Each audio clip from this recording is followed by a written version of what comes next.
The threats just got bigger, and Godzilla needs a boost. Here's your look at new Hiya toys: Godzilla X Kong, the New Empire, Exquisite Basic, Evolved Godzilla.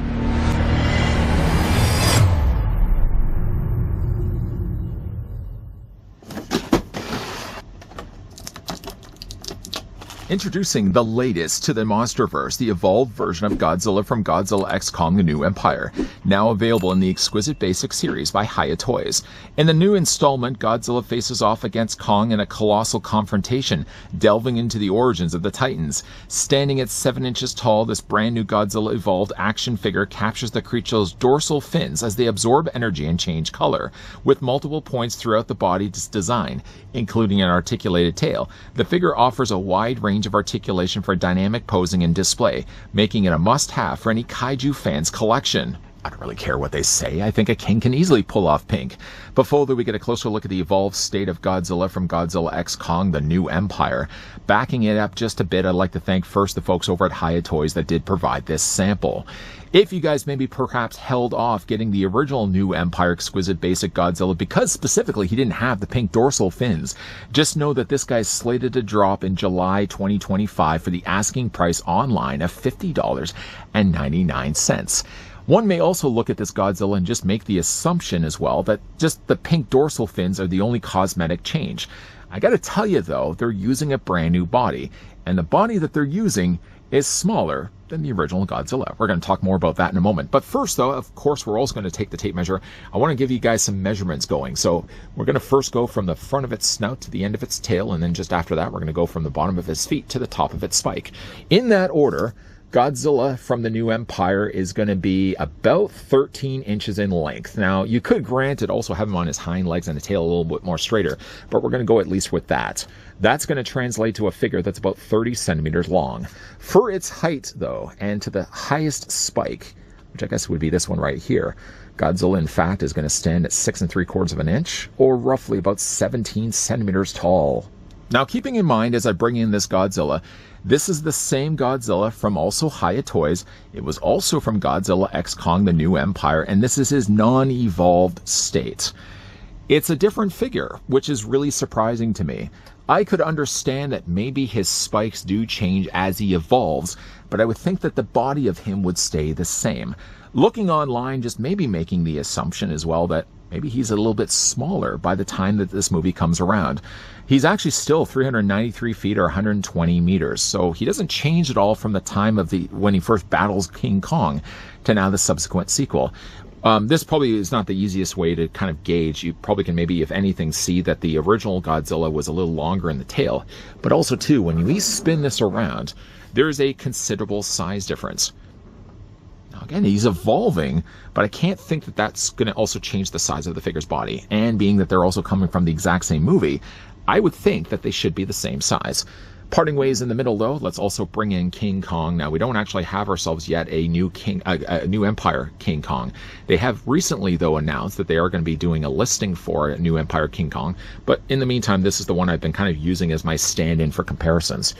I think from a sizing, he works better with the original Godzilla X Kong, the New Empire King Kong. I don't think he works necessarily as well with the evolved state. It draws more attention to the fact that the King of Monsters is considerably smaller this time. Handing off those figures now to a pair of hands. Godzilla, as usually be the case with Exquisite Basic figures, you get yourself a pair of swappable hands. Now, these hands are kind of more closer in grips. These can then be swapped out. You basically just take the hands that he has on the ends of his forearms. Generally, though, I prefer to have the relaxed hands that he already starts out the packaging with. While I do, again, appreciate the fact that they include hands like this, I honestly feel like, though, use the plastic instead and give him like an atomic blast, something that could be attached on the inside of his mouth. Being that he is also smaller, whether it be material or whether it be the budgeting reasons behind that, just then use maybe the plastic for hands instead for something else. Picking up, though, now Godzilla and getting a closer look at him, I did obviously want to bring back in, and I did stress again, like, this isn't a Godzilla from Godzilla vs. Kong, nor is this a Godzilla from King of the Monsters. Literally, this came from the Godzilla X Kong New Empire. So it would be probably the easiest thing to match apples to apples, oranges to oranges, or in this case, kaiju to kaiju. The thing that's really the most different is between the two, this just has a much smaller body. Maybe it is the case that as he evolves, he gets a little bit leaner in frame. But I could certainly, though, understand if he gets a little bit leaner. He shouldn't, though, change his entire mass. The platelets, the scales that he has sticking out the tops of his spine are clearly a little bit differently designed as well. They don't seem as big, though, as nasty as the original design for Godzilla. They seem like they're a little tamer. They're still jagged, don't get me wrong, but they don't seem nearly the size, though, of the original King of the Monsters from the same movie. I'm going to move this guy out of the way, and we're going to probably be bringing him back, though, in a second. Not only is this guy treated to pink dorsal fins, but if you can see real closely, he actually has tiny little pink spikes on the sides of his body. He also has these spikes sticking out from his forearms, so there's a nice little bit of extra color there. I can understand, though, why people probably passed on getting the original Exquisite basic non-evolved Godzilla, probably just with the assumption that Hiya will eventually get around to doing the evolved state. I'm just going to hold off getting him then. If I wasn't being provided this sample, for example, I probably would have myself held off getting this guy in favor of one that looked a little bit more like he does in the movie. That said, though, I am disappointed, though, that the body is notably smaller. The mouth still does open and close. We can get in there and open it up. You can see some nice use of pinks on the insides of his mouth. They've also painted the tongue pink. Bringing back in also the original Godzilla. I mean, I don't think that the faces are that much different. I know there is some additional sculpting that they would have done. They have not just borrowed over, I'm sure, the exact same body. But the coloring does add a little more brightness to Godzilla's face. In both cases, though, it's really hard, though, to make out his eyes. But I do think, though, that the pink goes a long way just to bring some color necessary to an otherwise all dark gray plastic.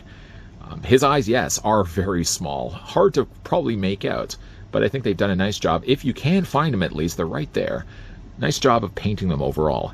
The teeth, the top and the bottom are painted well too, but I don't think it's a bad head sculpt at all. I don't think that Hiya has ever really made a miss when it comes to Godzilla's face.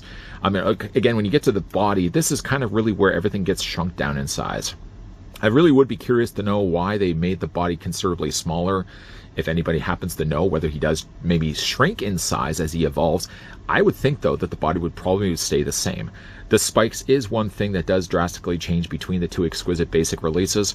Now you get all this nice frosting of pink.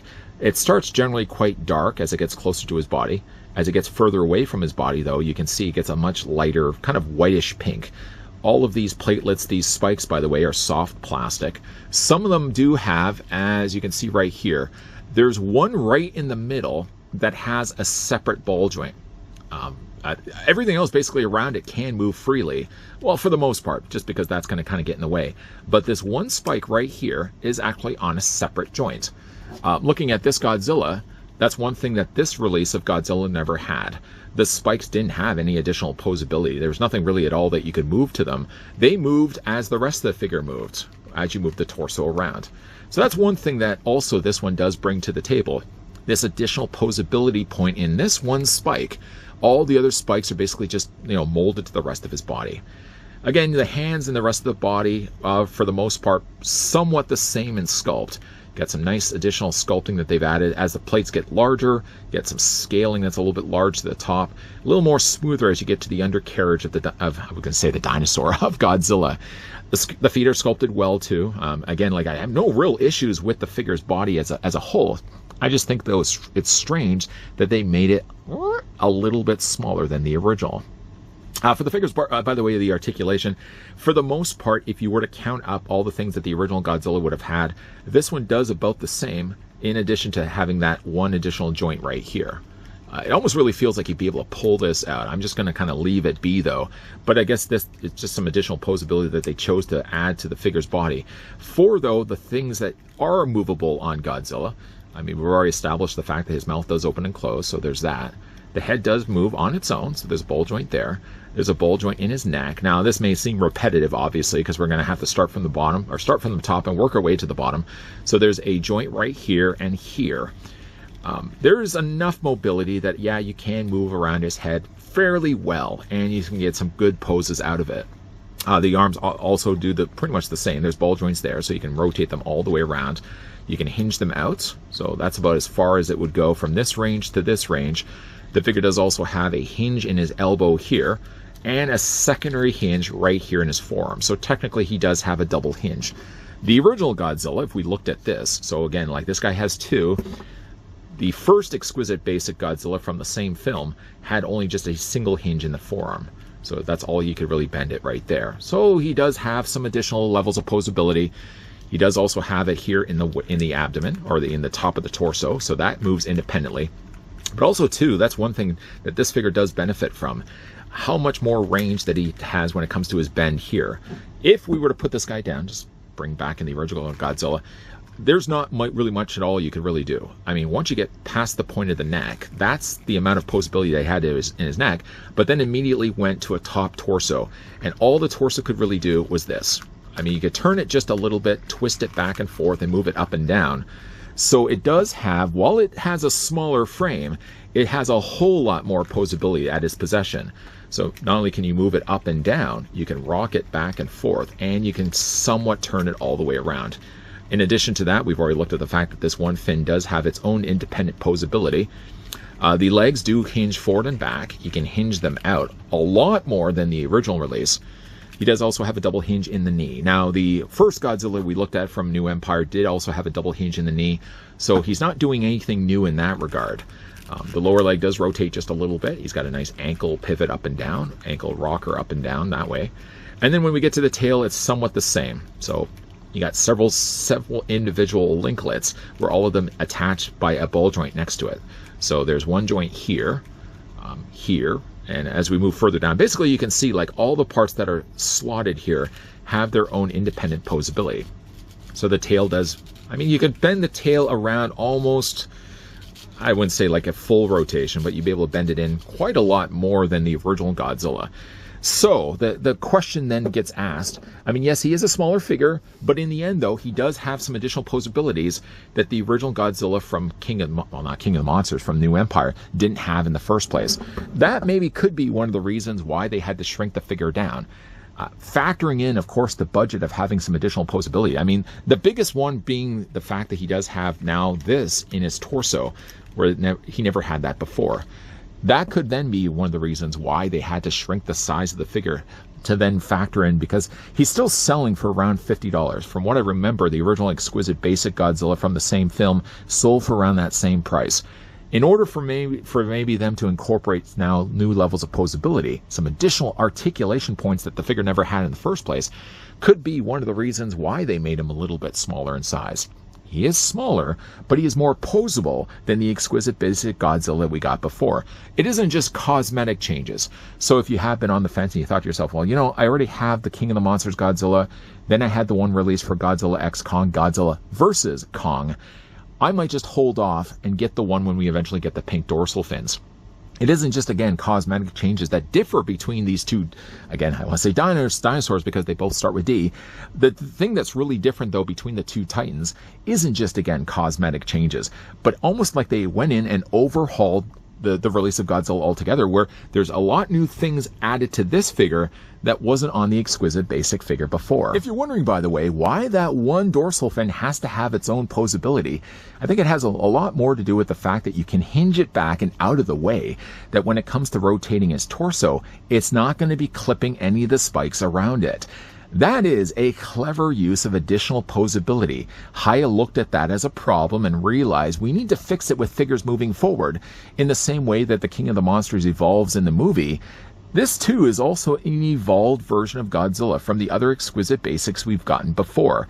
By now incorporating much appreciated double hinges in his elbows, now more mobility in the top of his torso, and some additional posability in its head and in its neck.